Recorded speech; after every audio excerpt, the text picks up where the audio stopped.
Salut à tous, bienvenue dans The Programmatic Society, un programme qui vous propose d'entendre chaque semaine la voix de ceux qui font le marché du programmatique, en français dans le son, international dans le ton.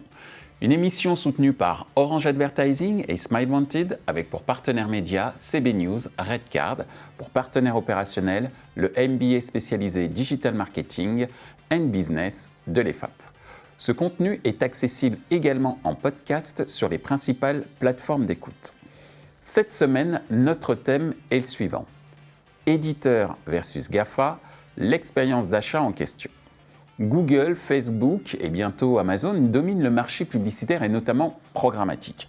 Certes, ils possèdent les datas parmi les plus qualitatives du marché, mais ils proposent également des plateformes d'achat de leur audience d'une grande simplicité selon certains.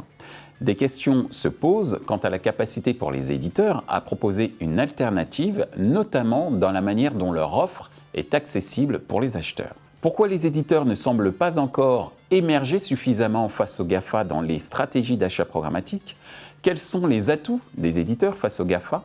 L'accès à une plateforme unique d'achat des audiences, est-ce une des solutions pour que les éditeurs dits premium soient identifiés comme une alternative aux GAFA? Pour en discuter, Johanna Mérignac d'Orange Advertising, Fabien Magalon d'Alliance Gravity Data Media, Jérémy Parola de Reworld Media, Sandrine Decorde de Jibe Family. Bonjour à tous, bienvenue dans The Programmatic Society. Aujourd'hui, nous allons parler d'un thème qui peut paraître comme très opérationnel, mais qui est en fait très stratégique, à savoir l'expérience d'achat en programmatique et notamment une facilité d'achat, du moins en perception, qui peut être fait, en tout cas qui existe chez les GAFA.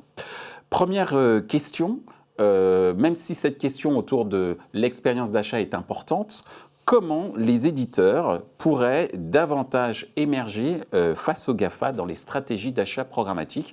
Je commence par toi, Sandrine. Bonjour. Alors, l'aspect qu'il faut prendre en compte, c'est qu'au niveau des GAFA, en fait, c'est très facile pour un annonceur de se brancher sur les régies de Google, de Facebook et maintenant d'Amazon, et que les ROI, en fait, sont assez faciles à lire. Mais ça, c'est dans un environnement où on cible de la pure performance. Et c'est vrai que côté éditeur, plateforme premium de contenu, ce qui est important, c'est de voir qu'on sera plus sur des actions et des objectifs de branding et de présentation des marques dans un environnement de qualité. Merci Sandrine. Jérémy, ton avis d'éditeur sur justement la manière dont les éditeurs pourraient émerger davantage face aux GAFA dans les stratégies d'achat programmatique? Alors, il y a un premier point qui est extrêmement important dans ces stratégies d'achat programmatique, c'est que derrière la notion d'achat, il y a un acheteur et que cet acheteur a une plateforme à sa disposition qui est une DSP sur laquelle il va programmer les achats qui vont permettre de diffuser la publicité sur le site de l'éditeur. Je rappelle DSP, Demand Side Platform. Tout à fait, comme ça tout le monde est au courant. Il y a déjà quelque chose d'assez important pour l'éditeur qui est le fait que, et c'est un constat qu'on voit globalement sur le marché, entre 80 et 85% des deals qui sont mis en place entre un acheteur programmatique et l'éditeur ont tendance à pas marcher du premier coup. C'est qu'il se passe quelque chose qui ne fonctionne pas correctement. Donc déjà, dans un premier temps, je pense qu'il y a un travail de formation des acheteurs à mettre en place et qui peut être un des rôles du publisher et donc de l'éditeur de site internet. Ça, c'est un premier point. Et le deuxième point, alors c'est pas une recommandation, mais c'est vrai qu'on oppose beaucoup les GAFA aux éditeurs. La réalité, c'est qu'il y a un GAFA qui s'appelle Google, qui est éditeur de solutions qui permettent l'achat programmatique. Et il se trouve que beaucoup de publishers sont branchés à ces solutions là pour pouvoir diffuser la publicité côté SSP, donc Supply Platform, tout à fait, ou Supply Side Platform. Et donc il y a peut-être aussi quelque chose à faire en essayant d'avoir une collaboration plus importante avec les outils qui sont utilisés par le marché. Donc il y a vraiment un axe de formation et un axe d'outillage qui est un axe important. Après on parlera sûrement de la proposition de valeur qui est celle des éditeurs, mais déjà ces deux axes sont des axes à mon sens qui sont importants à développer pour s'assurer déjà que quand quelqu'un veut nous acheter, il puisse acheter. Et ça, c'est un premier point qui peut être intéressant. Ouais. Merci Jérémy pour ce point. Je retiens effectivement cette dimension formation, mais aussi outillage. Et ça va faire partie justement d'une des questions que je posais juste après, quand on parlera d'outillage, notamment à l'accès à l'audience des différents éditeurs. Johanna. Alors c'est vrai que moi je vais reparler d'un chiffre, un chiffre qui va un peu faire mal, c'est qu'il y a quand même 85-90% des investissements publicitaires qui sont absorbés par les GAFA. Donc c'est vrai que forcément ça laisse peu de part de gâteau sur les éditeurs, même s'ils sont premium, et c'est vrai que c'est compliqué pour nous.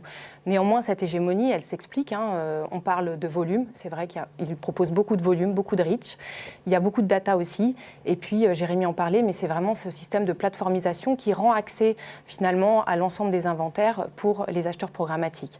Après, pour vraiment essayer de rendre les choses et finir sur une note un peu positive, les éditeurs, quels qu'ils soient aujourd'hui, ont tous quand même à plus ou moins grande échelle quelques atouts, et c'est là où il va falloir peut-être qu'on se concentre. Et ce sera l'objet de la seconde question. Mais avant de répondre à cette seconde question que je vais poser dans quelques instants, ton avis, Fabien, justement, sur la manière dont les éditeurs pourraient émerger davantage face aux GAFA dans les stratégies d'achat programmatique?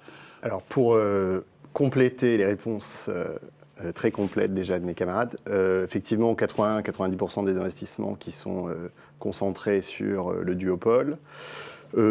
Pour autant, seulement 40%, 45% du temps passé, donc déjà il y a un déséquilibre important, quasiment 0% de la production de contenu et 98-9% des problématiques de brand safety, de fraude, de fake news.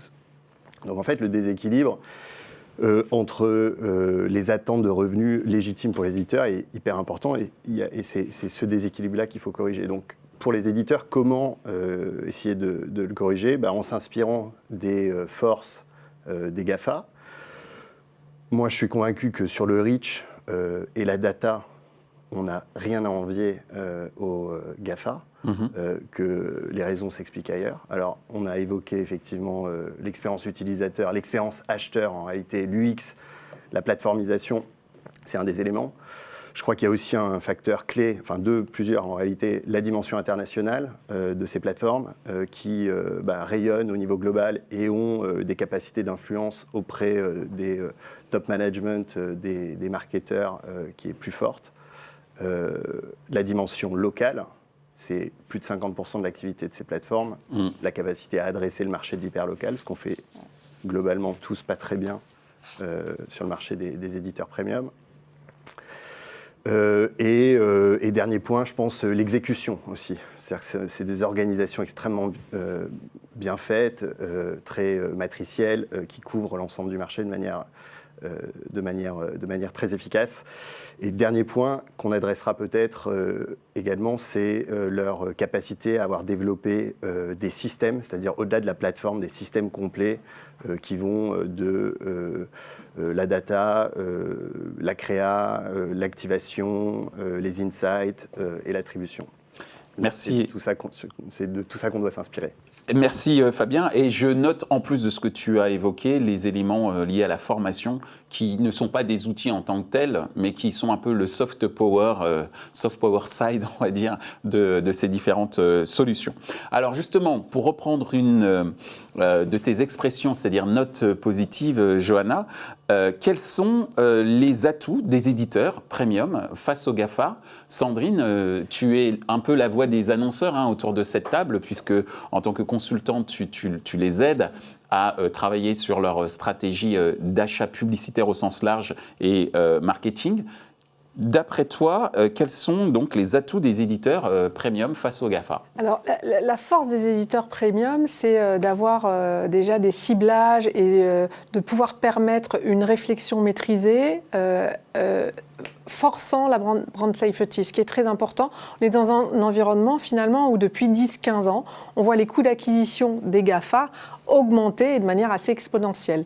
Donc tous les annonceurs cherchent à maîtriser leurs coûts d'acquisition, et c'est vrai qu'on sait maintenant qu'avoir une marque très puissante dans le digital, très installée auprès de ses cibles, permet de baisser les coûts d'acquisition auprès des GAFA, et ça se fait auprès d'éditeurs de qualité, qualifiés, très bien positionnés. Est-ce que ça veut dire, je me permets de poser une question complémentaire, est-ce que ça veut dire que les annonceurs prennent conscience également qu'il faut se rapprocher davantage pour justement cette problématique de branding, se rapprocher davantage des éditeurs premium qui ne le faisaient jusqu'à présent? Oui, je pense que les gros annonceurs savent que en fait, la puissance de leur marque dans le digital est la clé de leur rentabilité dans l'univers digital et de leur acquisition et du lien de qualité avec leurs clients. Et ça se fait en complétant les dispositifs de manière assez importante auprès des éditeurs. Merci Sandrine. Jérémy, les atouts d'un éditeur comme toi, par exemple? On en a beaucoup des atouts et heureusement. Le premier, c'est qu'on est dans un univers, ça ne nous a pas échappé, où on a un risque fort sur l'utilisation des cookies, donc potentiellement un déficit de capacité d'utilisation de la data dans les mois et dans les années qui vont venir. La réalité d'un éditeur, c'est qu'il est extrêmement bien placé pour se substituer à ce ciblage data par un ciblage contextuel, voire hyper contextuel. Donc ça, c'est déjà un point qui est extrêmement important. On a la maîtrise du contenu qu'on produit, du contexte, et le contexte, c'est pas uniquement la brand safety, etc. C'est également le contexte éditorial dans lequel on diffuse. Et aller faire des ciblages très précis d'un point de vue contextuel, à mon avis, c'est un avantage que les GAFA n'ont pas. Le deuxième sujet, c'est effectivement quand on regarde les stratégies d'investissement, on a toujours tendance à opposer le branding d'un côté, qui serait l'apanage des sites premium, et la performance de l'autre, qui serait l'apanage des GAFA. La réalité, c'est que les éditeurs, s'ils sont bien outillés, s'ils sont bien organisés, sont, à mon sens, les seuls à pouvoir réconcilier ce branding et cette performance. Le branding par rapport à une diffusion de campagne dans des univers premium avec ce fameux effet buvard qui consiste à dire que la marque média déteint sur la marque annonceur dans ses valeurs positives.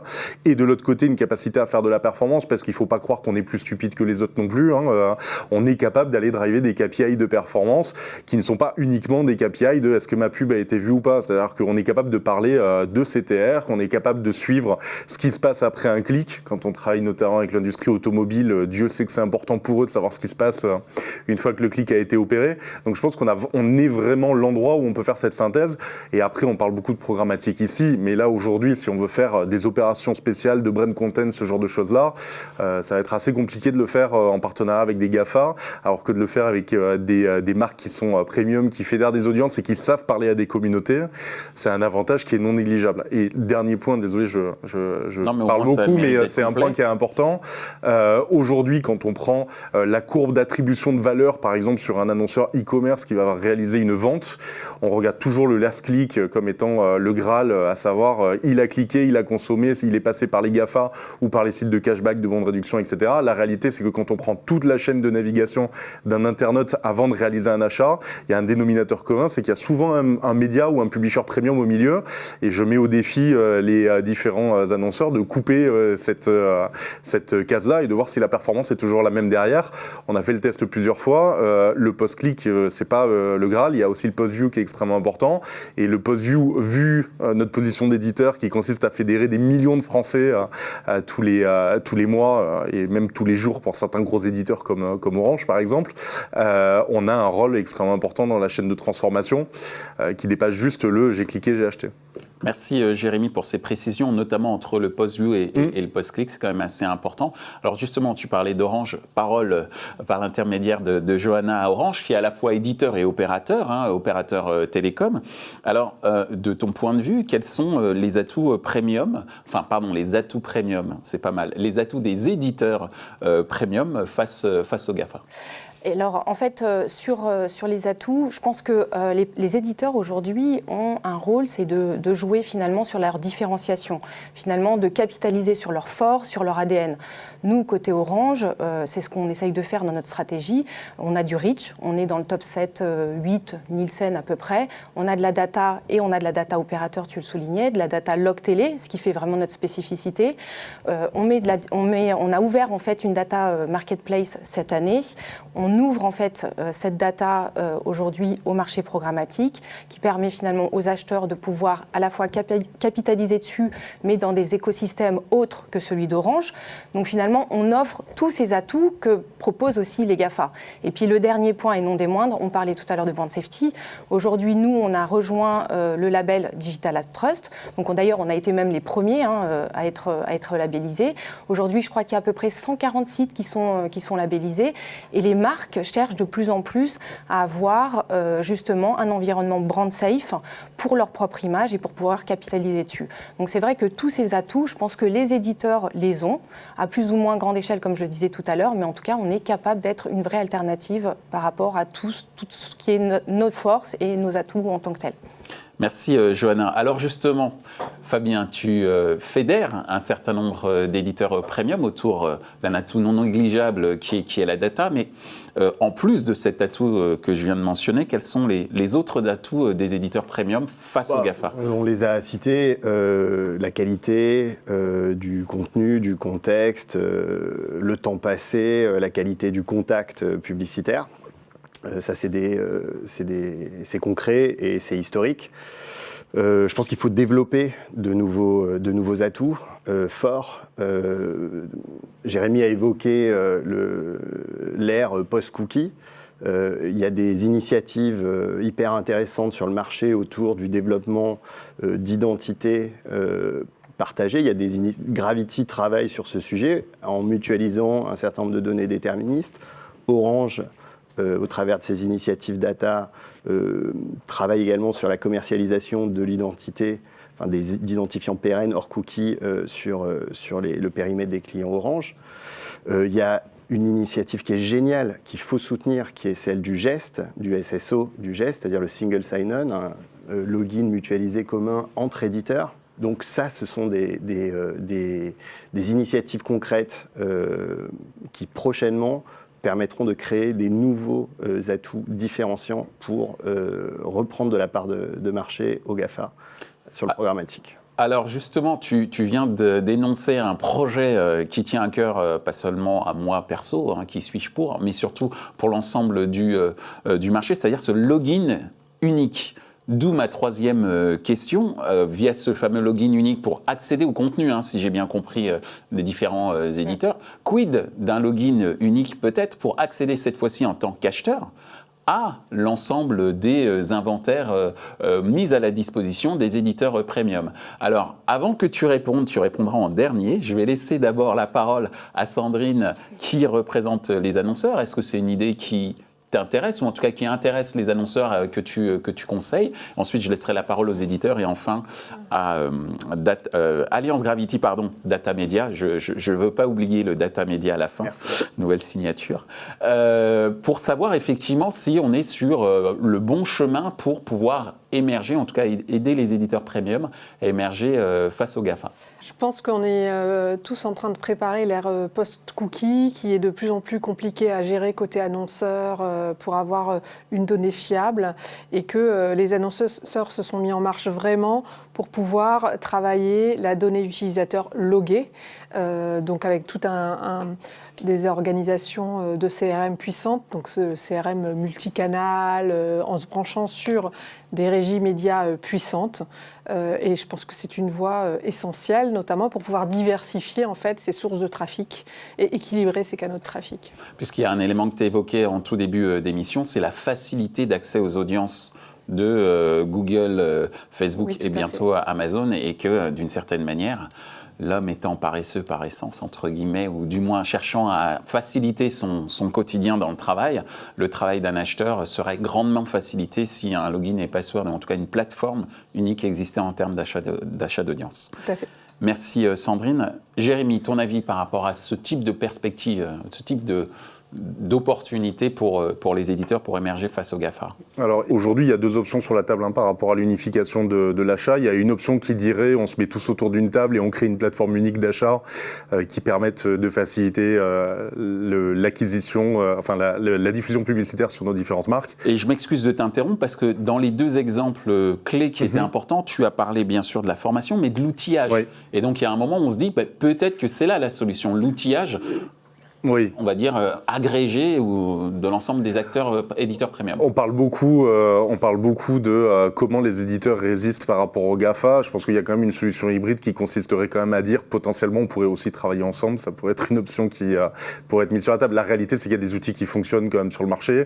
Certains sont édités par des sociétés comme Google, d'autres par des sociétés qui sont réputées plus indépendantes, type Smart, AppNexus, etc.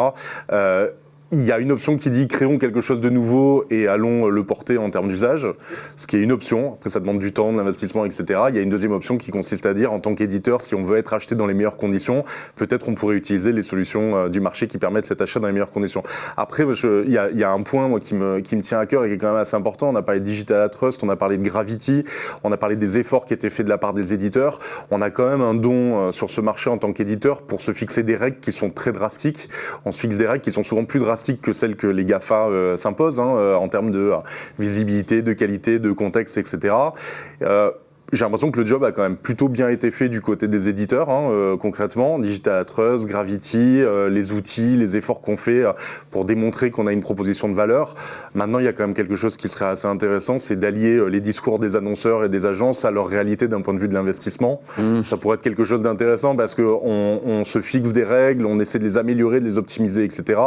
Il se trouve quand même que les investissements, on n'a pas vu des déplacements massifs des investissements des agences et des annonceurs, des GAFA vers les éditeurs, alors que globalement le cahier des charges il est plutôt rempli d'un point de vue de ce qu'on propose au marché. Donc c'est bien, on est entre éditeurs, il y a des représentants, une représentante en l'occurrence côté annonceur avec nous.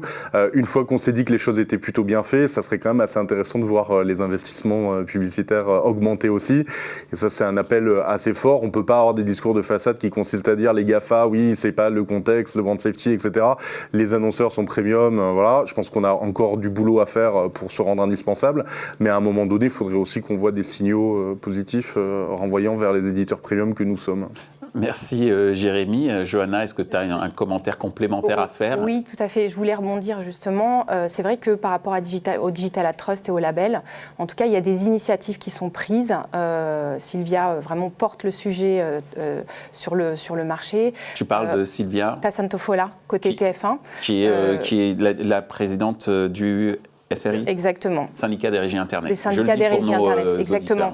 Et c'est vrai que de plus en plus, on essaye de porter le fait que les annonceurs doivent de plus en plus investir auprès des sites et des publishers qui sont labellisés. Mais il y a des initiatives qui commencent d'ores et déjà. Je sais, moi, de mon côté, qu'il y a des annonceurs qui souhaitent que leurs investissements soient concentrés auprès de ces sites labellisés. Et je crois même qu'il y a des premiers retours d'expérience qui sont assez positifs d'ailleurs et qui prouvent que les KPIs, en tout cas, et les performances au rendez-vous. Oui, il y a eu des déclarations de Citroën notamment pour investir en priorité sur Digital Trust, etc. Après, on les retrouve toujours sur YouTube, on les retrouve toujours en open auction sur des ça va dire qu'ils ne vont pas tout couper du jour au lendemain. Oui, mais à un moment donné, effectivement, ça serait bien de voir des résultats un peu plus marqués. Après, il peut y avoir des positions et des volontés politiques qui sont ensuite difficiles à mettre en place dans le day-to-day des acheteurs. Oui, avec les KPI qui sont les nôtres. C'est à nous aussi de faire le travail d'apporter les KPI qui sont positifs pour donner envie de ce déplacement. Mais après, voilà, il faut que quelqu'un amorce la pompe. Je pense que les éditeurs l'ont amorcé. C'est peut-être maintenant aux agences et aux annonceurs de faire le prochain pas. Merci Jérémy, merci Johanna. Alors, grande question, puisque tu mutualises un certain nombre d'éditeurs, je l'ai dit tout à l'heure au niveau de la data, est-ce qu'on va avoir une sorte de plateforme mutualisée qui mutualise l'ensemble des éditeurs pour acheter de l'audience ?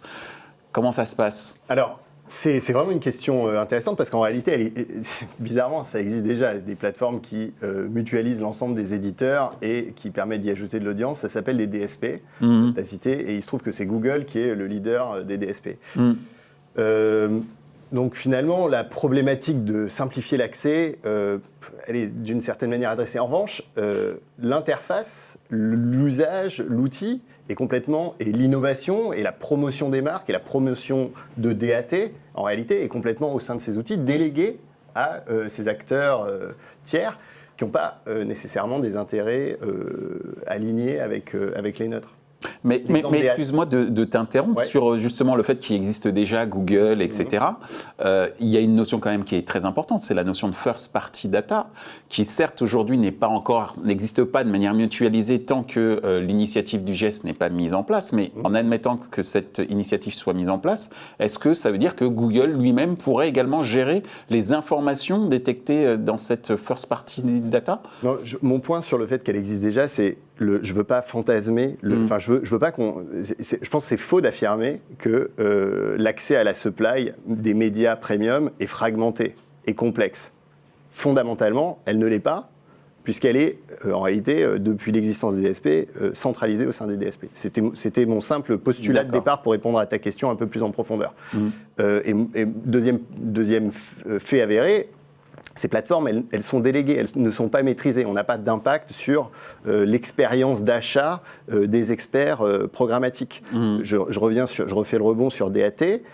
Acheter du Digital Ad Trust, investir sur Digital Ad Trust en programmatique pour un acheteur, en fait, ça devrait être un clic, ça devrait être un logo DAT. C'est pas le cas. Il faut aller chercher une liste de 140 URL, la rentrer dans un bouton. Bon, c'est pas une expérience d'achat optimisée. Donc, effectivement, il y a de la valeur à créer sur reprendre la main, construire une interface, ou en tout cas construire une expérience d'achat qui soit plus favorable aux médias premium. Est-ce que ça veut dire reconstruire l'infrastructure ? Probablement pas, parce qu'en réalité, c'est beaucoup trop coûteux, complexe, et ce n'est pas le métier des médias.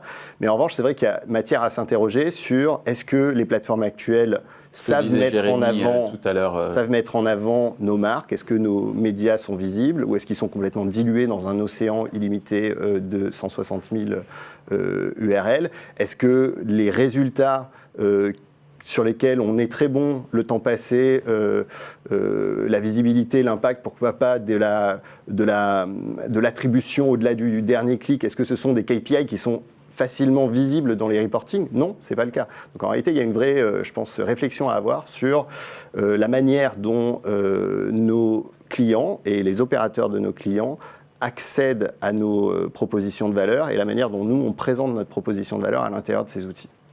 Merci Fabien. On en arrive à notre dernière question et je vous demande d'y répondre rapidement. Pensez-vous que la domination des GAFA sur le marché programmatique puisse être remise en cause dans le futur? Sandrine. Je pense que les annonceurs ont besoin de prendre le temps de faire varier leur mix marketing et leur mix d'audience. C'est quelque chose de très très important et de clé pour eux parce qu'on ne peut pas avoir ses budgets et sa génération de trafic qualifié aux mains à 70 ou 80% des GAFA qui changent les règles sans demander à personne lorsqu'ils décident de modifier leurs algorithmes. D'accord. Donc c'est une façon de gérer les risques sur l'acquisition de trafic, de bien équilibrer ces leviers. Merci Sandrine. Jérémy? On est dans un marché où, à mon avis, tout le monde est responsable et ce qui pourrait, à mon sens, faire chanceler leur hégémonie, ce serait plus de transparence aussi dans la chaîne de valeur. Qu'est-ce qui se passe entre l'euro investi et les 20 centimes récupérés par l'éditeur? Et peut-être que l'émergence technologique de la blockchain pourrait aider à ça. Si on avait une vision claire et transparente de ce qui se passait, peut-être que les annonceurs auraient envie d'investir autrement. Ce sera d'ailleurs la blockchain et la transparence publicitaire, un futur thème en 2020 sur The Programmatic Society. Donc merci de le mentionner. Johanna? Alors moi, je ne vais pas parler finalement de la faillite d'un Facebook ou d'un Google. Je pense qu'on serait complètement dans un film de science-fiction. Néanmoins, il y a des challenges sur lesquels ils font face pour le futur, et c'est déjà le cas aujourd'hui. La brand safety, on en a parlé pendant toute la table ronde aujourd'hui, mais c'est vrai qu'il y a les fake news, les fake ads, on parle des deepfakes, on voit que Google a encore du mal à garantir des univers brand safe sur YouTube. Donc c'est vraiment un gros problème pour les marques aujourd'hui. Donc ça, c'est vraiment des challenges qui les attendent, et qu'il va falloir qu'ils corrigent. Et puis le deuxième point que moi je voulais mettre en avant, c'était l'opacité. Finalement, ils sont dans un écosystème fermé. Ils ont la main mise sur l'ensemble des outils. On a du mal, on parlait de la réconciliation des KPI. On ne peut pas avoir de mesureurs tiers pour mesurer leur propre créa, etc., etc. Et finalement, ça pose un problème parce que finalement, les annonceurs aujourd'hui souhaitent de plus en plus de transparence, à la fois dans leurs investissements, dans la diffusion de leur propre campagne et puis de leurs performances. Donc là aussi, ça va être quelque chose sur lequel il va falloir qu'ils travaillent pour pouvoir éviter de fragiliser plus, en tout cas, leur partenariat et le désinvestissement de certains de leurs partenaires. Il va falloir du courage quand même pour les annonceurs, parce que là, aujourd'hui, ils ne sont pas d'accord, mais ça ne se voit pas dans les chiffres. Donc, il va falloir un peu de courage et y aller vraiment. Merci Jérémy pour la précision suite aux propos de Johanna. Fabien? Pour conclure, la position des GAFA aujourd'hui, elle est pas vraiment tenable. je pense. Donc, c'est pas seulement souhaitable, effectivement, mais c'est également possible de faire bouger les lignes. C'est possible parce que les éditeurs vont continuer à innover. Et donc, les concurrents, globalement, des GAFA continuent à innover, à proposer des solutions et à écouter leurs clients, annonceurs, en développant Digital at Trust, en développant Trust ID qui rejoint la problématique de traçabilité des investissements. Parce que le régulateur est attentif aussi, me semble-t-il, et de manière globale. Parce que les utilisateurs de ces plateformes aussi semblent être plus méfiants. Il y a un sujet de confiance également. Et que collectivement, finalement, tout ça va avoir un impact sur la proportion des investissements publicitaires. Et on le souhaite, ramener simplement une fair share, qui est un des gros sujets du SRI, c'est-à-dire une juste répartition équitable des investissements entre tous les acteurs de l'écosystème. Merci Fabien, merci mesdames, merci messieurs pour nous avoir fourni, on va dire, des pistes de solutions pour améliorer l'expérience d'achat des éditeurs premium face aux GAFA. Merci à vous. Merci. Ainsi s'achève ce débat autour de l'expérience d'achat programmatique auprès des éditeurs. Les points à retenir de nos échanges sont les suivants. 1. Les éditeurs doivent intensifier leur présence dans les domaines de la formation et de l'outillage mis à la disposition des acheteurs programmatiques. 2. Les annonceurs commencent à se rapprocher des éditeurs afin d'optimiser les attributs de marque. Néanmoins, ce rapprochement reste encore très timide au regard des enjeux liés à la brand safety notamment. 3. L'une des faiblesses des GAFA comparées aux éditeurs est l'opacité des transactions dans la chaîne de valeur programmatique. Ce contenu est accessible en podcast sur les principales plateformes d'écoute. Merci à Smile Wanted et Orange Advertising pour leur soutien, ainsi qu'aux partenaires médias CB News et Redcard, partenaire opérationnel, le MBA spécialisé Digital Marketing and Business de l'EFAP. Merci également à l'ensemble des équipes d'Atelier B pour la réalisation de ce programme. Traduction et sous-titrage par Uptown.